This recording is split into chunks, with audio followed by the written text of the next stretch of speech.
5 আগস্টের আগের ঐক্যে কোনো চির ধরেনি।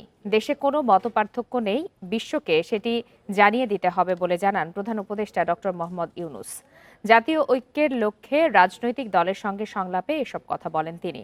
পরে আইন উপদেষ্টা জানান, বাংলাদেশকে দুর্বল ও নতজানু ভাবার কোনো সুযোগ নেই। এ নিয়ে ঐকমত্যে পৌঁছেছে সব রাজনৈতিক দল। ছাত্র জনতা বুক পেতে দিয়েছিল। জাতীয় ঐক্য চায় অন্তর্বর্তী সরকার। সে লক্ষ্যে ছাত্রদের পর রাজনৈতিক দলের সঙ্গে বৈঠক করলেন প্রধান উপদেষ্টা। এই জাতি এই মজবুত অবস্থাতে আমরা এখন বৈঠকে অংশ নেয় বিএনপি, জামাত সহ বেশ কয়েকটি রাজনৈতিক দল। এ সময় প্রধান উপদেষ্টা বলেন, কোনো দুর্বলতা থেকে নয়, দেশের চলমান পরিস্থিতিতে সব রাজনৈতিক দলের ঐক্যমতের জন্যই এই বৈঠক। আমরা নানা মত নানা পথ এগুলো থাকবে, এটা যে কোনো জাতির মধ্যে থাকবে, কিন্তু এই বিষয়ে কোনো রকমের মতভেদ আমাদের নাই। যেভাবে আপনারা এই 5 আগস্টের পর থেকে একত্র হয়ে চলেছেন, সেই একতা এখনো ঐক্য, সেই মজবুত ঐক্য রয়ে গেছে এবং থাকবে, সেটা আমরা জনগণকে জানিয়ে দিলাম আজকে। তিনি আরো বলেন, নতুন বাংলাদেশকে দাবিয়ে রাখতে চক্রান্ত করছে একটি মহল। তাদের মিথ্যা প্রমাণে সবাইকে একসঙ্গে কাজ করতে হবে। যে যত ষড়যন্ত্র করুক, যত অপপ্রচার করুক, যত কিছুই করুক, আমাদের থেকে এটা ছিনিয়ে নিতে পারবে না।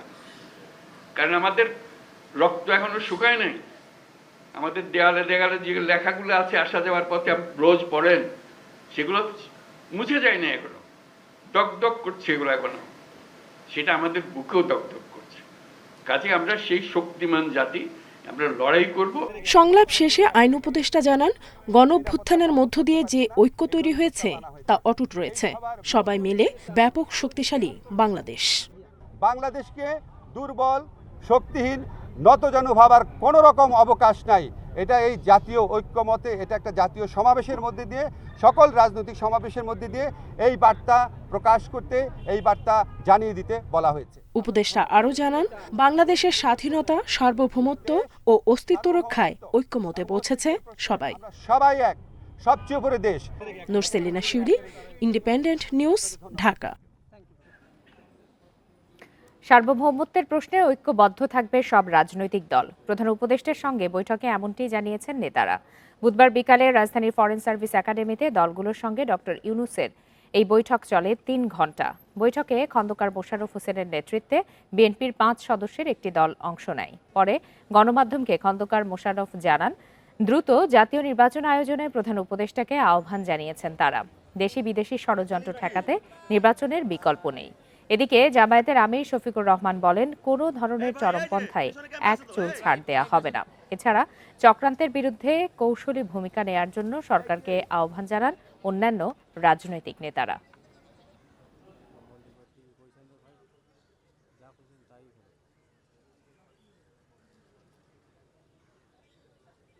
পতিত সরকার আজকে বিদেশে গিয়ে ষড়যন্ত্র করছে এবং বিদেশের যে সকল দেশ সেই পতিত সরকারের, ফ্যাসিস্ট সরকারের সহযোগিতা করছে, তাদের বিরুদ্ধে সকলে কিন্তু ঐক্যমত প্রকাশ করে। এক্সট্রিমিজম বা চরমপন্থা যে দিক থেকেই আসুক, আমরা তাকে ঘৃণা করি। এটাকে আমরা কোনো অবস্থায় প্রশ্রয় দিব না এবং মেনে নেব না। এটা যে রূপ নিয়েই আসুক, সকল রূপের আমরা চরমপন্থাকে আমরা ঘৃণা করব এবং প্রশ্রয় আমরা দিব না কেউ। এই ব্যাপারে আমরা সকলে একমত হয়েছি। বিএনপি সরকার গঠন করে ফেলেছে, কিছু নেতাকর্মীর এমন ধারণায় দলের ভাবমূর্তি ক্ষতিগ্রস্ত হচ্ছে বলে জানিয়েছেন ভারপ্রাপ্ত চেয়ারম্যান তারেক রহমান। তিনি মনে করেন, আগের যে কোনো সময়ের চেয়ে আগামী নির্বাচন দলের জন্য কঠিন হবে। তাই মানুষের মন জয়ে বিতর্কিত কাজ থেকে বিরত থাকতে নেতাকর্মীদের আহ্বান জানান ভারপ্রাপ্ত চেয়ারম্যান। আপনাদের বিশেষ কোনো উদ্যোগ আছে কিনা? রাষ্ট্র কাঠামো মেরামতের 31 দফা ও জনসম্পৃক্তি শীর্ষক এ কর্মশালার আয়োজন করে চট্টগ্রাম বিভাগ বিএনপি। চট্টগ্রাম ইঞ্জিনিয়ারিং ইনস্টিটিউটে কর্মশালায় যোগ দেন বিএনপি এবং এর অঙ্গ ও সহযোগী সংগঠনের নেতারা। এর উদ্বোধন করেন ভারপ্রাপ্ত চেয়ারম্যান তারেক রহমান। আস্থা নষ্ট হয় এমন কোনো কাজ করা থেকে আমরা নিজেদেরকে বিরত রাখব। দিনব্যাপী এ আয়োজনের শেষ পর্যায়ে লন্ডন থেকে ভার্চুয়ালি যুক্ত হন তারেক রহমান। কর্মশালায় অংশ নেওয়া নেতাদের নানা প্রশ্নের জবাব দেন তিনি। এখন তুমি এই 31 দফা কিভাবে এই 18 থেকে 30-এর মধ্যে নিয়ে যাবে, তোমার কি চিন্তা আছে সেটা বলো। সমাপনী বক্তব্যে তারেক রহমান বলেন, বিএনপি দেশ পরিচালনা করতে চায় জনগণের সমর্থন নিয়ে। তাই নিজেদের কাজ দিয়ে মানুষের মন জয়ের কোনো বিকল্প নেই। আমাদের কিছু কিছু সহকর্মীর মনে 5 তারিখের পরে একটি অদ্ভুত নতুন একটি অনুভূতি এসছে। কি মনে হচ্ছে যে আমরা বোধহয় সরকার গঠন করে ফেলেছি।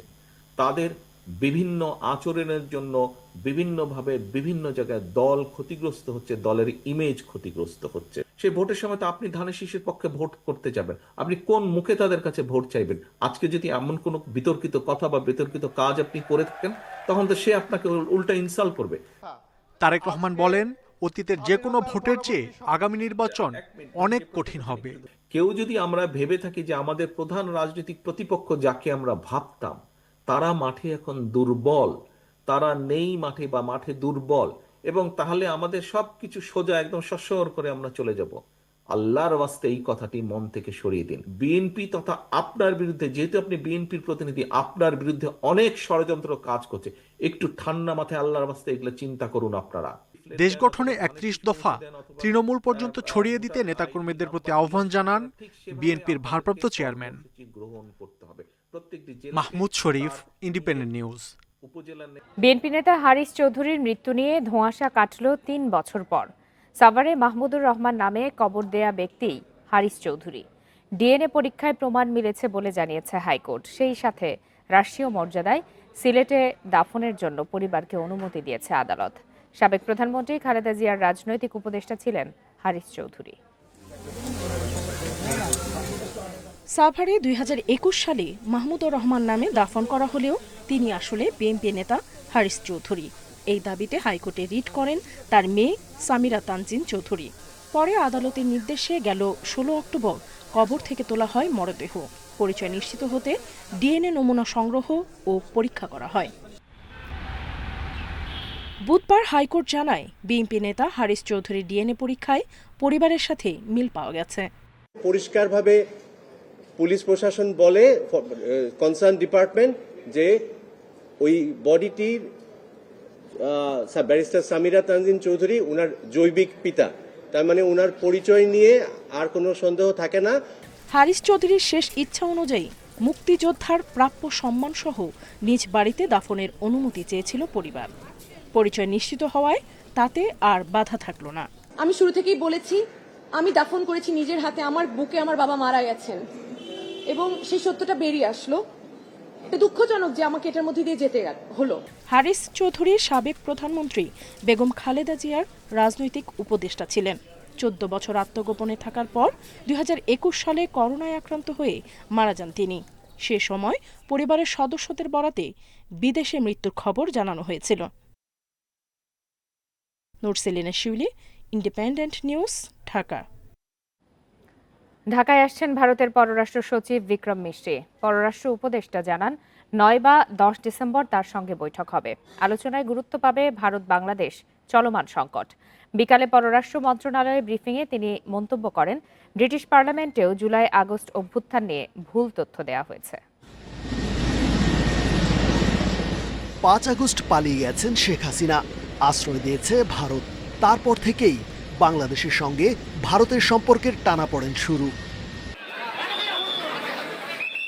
এই সংকট আরও ঘনীভূত হয়েছে চিন্ময় কৃষ্ণ দাসের গ্রেপ্তার ইস্যুতে।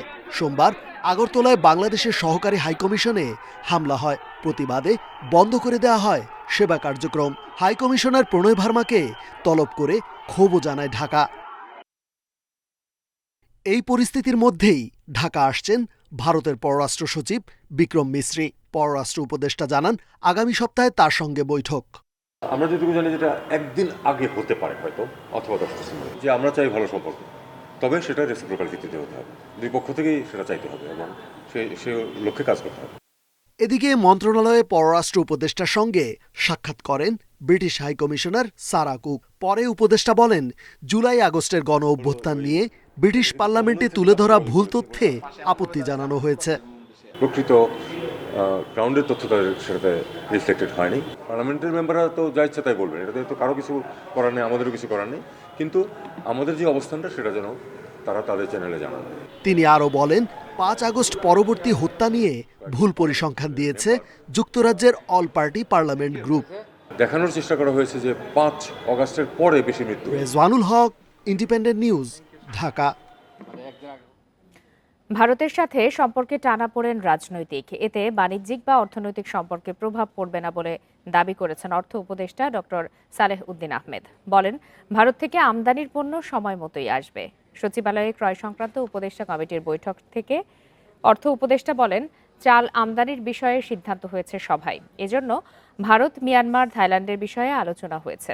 বাংলাদেশে ভারতের পণ্য আসা বন্ধ হবে এমন হুমকি প্রসঙ্গে উপদেষ্টা বলেন, এ ধরনের বক্তব্য রাজনৈতিক, যার প্রভাব বাণিজ্যে পড়বে না। রমজানে পণ্যের দাম বাড়বে না বলেও আশা প্রকাশ করেন তিনি। বলেন, ভ্যাট কমিয়ে খেজুর, তেল, মসুর ডাল আমদানি করা হচ্ছে, তবে সিন্ডিকেট বন্ধ করা গেলেও চাঁদাবাজি বন্ধ করা যাচ্ছে না। জিনিসপত্রের দামের ক্ষেত্রে চাঁদাবাজির প্রভাবকে দায়ী করেন উপদেষ্টা। যারা আপনার বিক্রি করে তারা তো কিন্তু ওই পলিটিশিয়ানরা কি বলে না বলে, যদি ওখানে এক্সেস থাকে প্রাইসের আপনার ইস্যু হয়, তারা কি করবে? বিক্রি করতে হবে, আপনার কাছে বিক্রি করে আরেকজনের কাছে বিক্রি করতে হবে। অর্থাৎ এটা আমার মনে হয় হ্যাঁ কিছু টাকা তারা বলে দেবো না, তখন তারা ওদিকে ব্যবসায়ী তখন প্রোটেস্ট করবে যে আমরা কোথায় যাবো। ভারতে আবার চাল উৎপন্ন হয়, যখন এক্সেস থাকে, পেঁয়াজ উৎপন্ন হয়, সেটা কোথায় বিক্রি করবে? অগাধ ক্ষমতা থাকা সত্ত্বেও আগের 3টি কমিশন নির্বাচন সুষ্ঠু করতে পারেনি বলে মন্তব্য করেছেন নির্বাচন সংস্কার কমিশনের প্রধান বদিউল আলম মজুমদার। এদিকে ইসি আবুল ফজল মোহাম্মদ সানাউল্লাহ বলেন, ভোটের দিনক্ষণ নিয়ে আলোচনা হয়নি, কমিশনের আস্থা ফিরিয়ে আনতে কাজ করা হচ্ছে। বুধবার বিকালে নির্বাচন ভবনে এক মত বিনিময় সভা শেষে তারা এসব কথা বলেন। ইসি গঠনের পর প্রথম সাক্ষাৎ করে নির্বাচন সংস্কার কমিশন। বুধবার বিকালে নির্বাচন ভবনে 2 কমিশনের মধ্যে 2.5 ঘণ্টা মতবিনিময় হয়। এই সময় কোন কোন বিষয়ে সংস্কার হতে পারে তা তুলে ধরে সংস্কার কমিশন। এছাড়া নির্বাচন কমিশনের পক্ষ থেকেও মতামত নেওয়া হবে বলেও জানায় সংস্কার কমিশন। 1 মাসের মধ্যে সুপারিশ চূড়ান্ত করে সরকারের কাছে দেয়া হবে বলেও জানায় সংস্কার কমিশন। ওনারা সুষ্ঠু নিরপেক্ষ নির্বাচন নিশ্চিত করার জন্য বদ্ধপরিকর, এবং আমরা আমাদের অবস্থান থেকে তারা যাতে তাদের কাজটা সুচারুরূপে সম্পন্ন করতে পারে, তারা সফল হন, সে ব্যাপারে আমরা কতগুলো সংস্কার প্রস্তাব দেব, কতগুলো আমরা দেব, রিকমেন্ডেশন দেব। তদন্ত সাপেক্ষে তারা নির্বাচন বাতিল করতে পারতেন, এবং নির্বাচন শুধু বাতিল নয়, পুনর্নির্বাচনে তারা পুনর্নির্বাচনের আদেশ দেওয়ার ক্ষমতা তাদের আছে, সেই ক্ষমতা তারা ব্যবহার করেন নাই। পরে ইসি মোহাম্মদ সানাউল্লাহ বলেন, নির্বাচনের সময় নিয়ে কোনো আলোচনা হয়নি, তবে সুষ্ঠু ভোটের বিষয়ে আলোচনা হয়েছে। আমাদের সবচেয়ে বড় ডেফিসিট হচ্ছে আমাদের আস্থার ঘাটতি নির্বাচন ব্যবস্থার উপরে, সেটা ফেরত আনতে হবে। একটা দিনে যখন আমরা বলবো যে ওকে এখন থেকে ইলেকশন, তখন আমার কত সময় লাগবে, সেই রকম প্রস্তুতি তো নির্বাচন কমিশনের সবসময় আছে, থাকবে। বাট যেন আপনারা যে রোডম্যাপ যেটা চাচ্ছেন যে কয় তারিখে কি ঘোষণা করবেন, না এই ধরনের আলোচনা এখন হয়। ভবিষ্যতে আরও মতবিনিময় করা হবে বলেও জানায় সংস্কার commission. Mahmudul Hasan, independent news, Dhaka. সংবিধান সংস্কারে সারা দেশে জনমত জরিপ চলবে 5 থেকে 10 ডিসেম্বর পর্যন্ত। কমিশনের পক্ষে জরিপ করবে পরিসংখ্যান ব্যুরো। গণ অভ্যুত্থানের মুখে 5 আগস্ট আওয়ামী লীগ সরকারের পতনের পর সংবিধান সংস্কারে কমিশন গঠন করা হয়। এ নিয়ে বিভিন্ন সংগঠন ও সংবিধান বিশেষজ্ঞদের সাথে মত বিনিময় চালিয়ে যাচ্ছে কমিশন। একই সাথে ওয়েবসাইটের মাধ্যমে সংবিধান সংস্কারে নাগরিকদের মতামতও নেওয়া হয়েছে, যেখানে মতামত দিয়েছেন 50,573 জন। এছাড়া রাজনৈতিক দলগুলোর কাছ থেকেও লিখিত মতামত গ্রহণ করেছে কমিশন। এসবের ভিত্তিতে সংবিধান সংস্কারের সুপারিশ সহ প্রতিবেদন তুলে ধরবে তারা।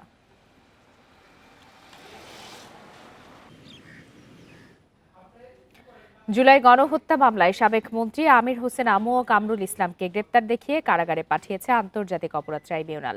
বুধবার 3 বিচারপতি ট্রাইব্যুনাল বেঞ্চ এই আদেশ দেয়। এ নিয়ে সাবেক মন্ত্রী, এমপি, পুলিশ ও সেনা কর্মকর্তা সহ 25 জনকে কারাগারে পাঠালো ট্রাইব্যুনাল। 2012 সালের ভাইরাল এই দৃশ্য মনে আছে অনেকের। সেদিন আন্তর্জাতিক অপরাধ ট্রাইব্যুনালের গারদখানায় বিএনপি নেতা সালাউদ্দিন কাদের চৌধুরীর সাথে ছিলেন দেলোয়ার হোসেন সাঈদী, আর বাইরে থেকে তাদের সাথে কুশল বিনিময় করেন তৎকালীন আইন প্রতিমন্ত্রী কামরুল ইসলাম।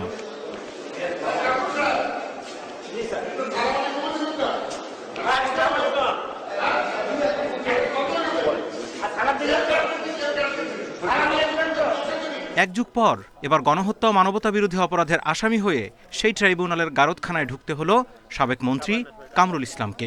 একই সাথে হাজির করা হয় সাবেক মন্ত্রী ও 14 দলের সমন্বয়ক আমির হোসেন আমুকে। তার বিরুদ্ধে অভিযোগ 19 জুলাই 14 দলীয় জোটের বৈঠকে উপস্থিত থেকে কারফিউ জারি ও দেখামাত্র গুলির সিদ্ধান্ত নেন। এছাড়া কামরুল ইসলামের নির্বাচনী এলাকা সহ ঢাকায় শিক্ষার্থীদের হতাহতের পেছনে তার বড় ভূমিকা রয়েছে। কারফিউয়ে দেখামাত্র গুলির সিদ্ধান্ত হয় এবং পরবর্তী আপনারা 20 তারিখ থেকে দেখেছেন সারা দেশে কিভাবে নিরীহ নিরস্ত্র সাধারণ ছাত্র জনতার উপরে নির্বিচারে গুলি করে তাদেরকে হত্যা করা হয়েছে, চিরতরে পঙ্গু করা হয়েছে, অন্ধ করা হয়েছে, আহত করা হয়েছে। যারা ওই মিটিংয়ে উপস্থিত ছিলেন, যারা নেতৃত্ব দিয়েছেন, যারা সিদ্ধান্ত দিয়েছেন, এই দুজন আসামি তাদের অন্যতম ব্যক্তি ছিলেন। অন্য মামলায় গ্রেপ্তার সাবেক এই দুই মন্ত্রীকে মানবতাবিরোধী অপরাধের মামলায় গ্রেপ্তার দেখিয়ে কারাগারে পাঠায় আদালত। তাদের পক্ষে আদালতে উপস্থিত ছিলেন আইনজীবীরা। যেসব অভিযোগ কোর্টে শোনাইছে এটা তো আপনার সাবজুডিস ম্যাটার, এইগুলো নিয়ে আমরা কোনো কথা বলবো না। বাংলাদেশের যে আইন ব্যবস্থা তার প্রতি আমাদের সম্পূর্ণ আস্থা আছে। অভিযোগগুলো আপনার শুধু নাম আকারে আপনার যাচ্ছিল, এইভাবে হিয়ারিং চলতেছিল, তখন এক পর্যায়ে আপনার অনারেবল কোর্টের চেয়ারম্যান বললেন যে আপনার এই আসামিদের নামের পূর্বে জনাব সহ বলবেন। এদিকে যাত্রাবাড়ি এলাকায় শিক্ষার্থী ইমাম হোসেন তায়েমকে হত্যা মামলায় হাজির করা হয় যাত্রাবাড়ি থানার ওসি আবুল হোসেনকে। Zahidul Bashar, independent news, Dhaka. খুলনা বিশ্ববিদ্যালয়ের শিক্ষার্থীকে মারধরের জেরে বাস শ্রমিক শিক্ষার্থী সংঘর্ষ হয়েছে। এ ঘটনায় আহত হয়েছেন 3 শিক্ষার্থী। ভাঙচুর করা হয় বেশ কয়েকটি গাড়ি। বুধবার সন্ধ্যায় সোনাডাঙ্গা বাস স্ট্যান্ড এলাকায় এই ঘটনা ঘটে। স্থানীয়রা জানান, গোপালগঞ্জ থেকে খুলনা বিশ্ববিদ্যালয়ে আসছিল এক শিক্ষার্থী। এ সময় তুচ্ছ ঘটনার জেরে বাসের হেলপারের সাথে কথা কাটাকাটি হয়। এক পর্যায়ে তাকে লাঞ্ছিত করে বাসের হেলপার। খবর পেয়ে বিশ্ববিদ্যালয়ের শিক্ষক ও শিক্ষার্থীরা আসলে তাদের মারধর করে বাস শ্রমিকরা। এরই জেরে বাস শ্রমিক ও শিক্ষার্থীদের মধ্যে ধাওয়া পাল্টা ধাওয়া শুরু হয়। পরে পুলিশ, সেনাবাহিনী ও নৌবাহিনী গিয়ে পরিস্থিতি নিয়ন্ত্রণে আনে।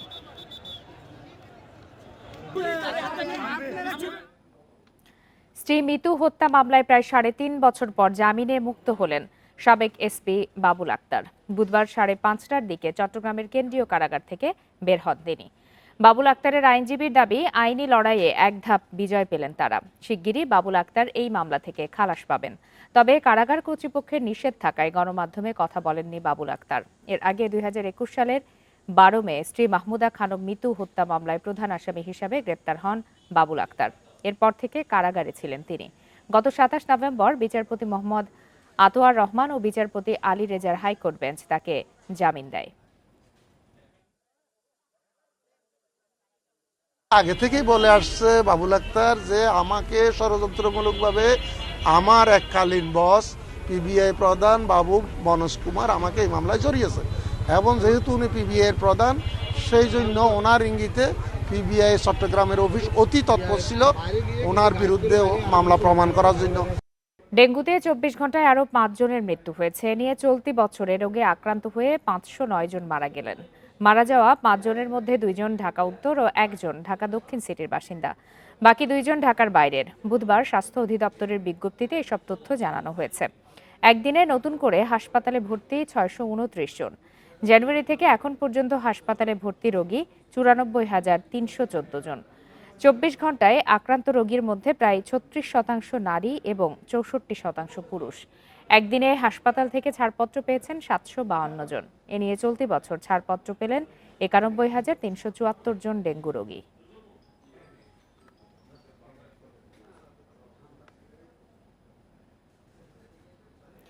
বিসিএস সহ সব সরকারি চাকরি এবং ব্যাংক বীমা প্রতিষ্ঠানে নিয়োগের আবেদন ফি সর্বোচ্চ 200 টাকা নির্ধারণ করা হয়েছে। বুধবার প্রশাসনিক উন্নয়ন সংক্রান্ত সচিব কমিটির সভায় এই সিদ্ধান্ত নেওয়া হয়েছে।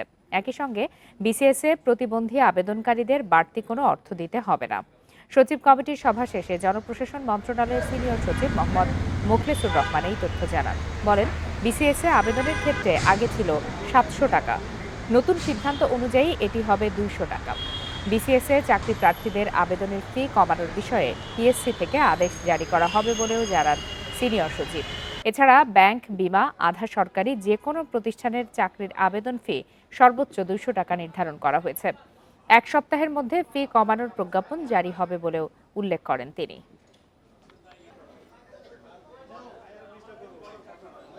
এরই সাথে শেষ করছে আজকের বিরতিহীন রাত 9টায় বাংলাদেশ। এতক্ষণ সাথে থাকার জন্য ধন্যবাদ সবাই।